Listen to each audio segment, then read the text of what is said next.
Welcome back in our channel Monima কিচেনে সবাইকে স্বাগত। তো আজকের আমরা বানাচ্ছি একটা রেসিপি ডিম রাইস বানানোর জন্য প্রথমেই নিয়েছি এখানে বাসমতি রাইস, আর নিয়েছি সেদ্ধ করা ডিম, আলু, পেঁয়াজ, রসুন, আদা। তো এখানে যে কেটে রেখেছিলাম পেঁয়াজ, রসুন, আদা, তার মধ্যে রসুন আদাটা আমরা বেটে নেব, সঙ্গে নিয়ে নেব একটু জিরে, 1 চামচ জিরে নিয়ে নিচ্ছি।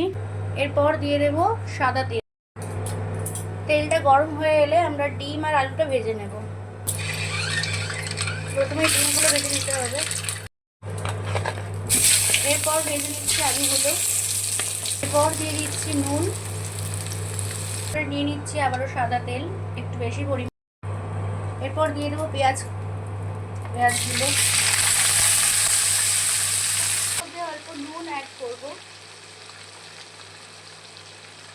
এরপর যে মশলাটা বেটে রেখেছিলাম রসুন, আদা, জিরে, সেটা দিয়ে দেবো, মিক্স করে নিতে হবে।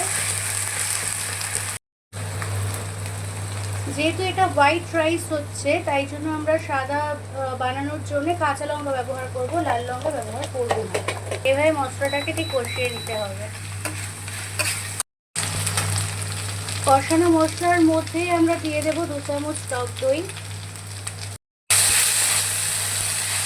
দইটা খুব ভালোভাবে মিক্স করে নিতে হবে।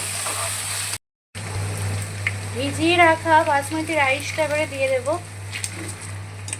আমরা 1 বাটি রাইস নিয়েছি, তাই ওই সেম পরিমাণ জলও নেব। রাইসের মধ্যেই আমরা আলুগুলো অ্যাড করে দেব। আমরা 5 মিনিট ঢাকা দিয়ে দেব।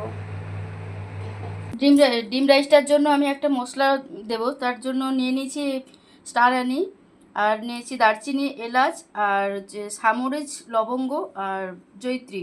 এটাকে আমি কাঁচাই গুঁড়িয়ে নেব। ভাতটা হয়ে গেছে কিনা আমি একটুখানি দেখে নেব।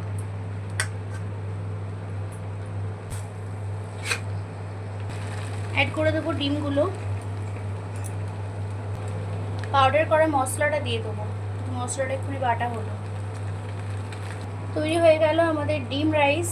তো ডিম রাইস রেসিপিটা খুবই সহজ আর খুব সিম্পল ওয়েতে বানানো হয়েছে। তো যদি ভালো লেগে থাকে লাইক, কমেন্ট, শেয়ার, সাবস্ক্রাইব করবেন। Thank you.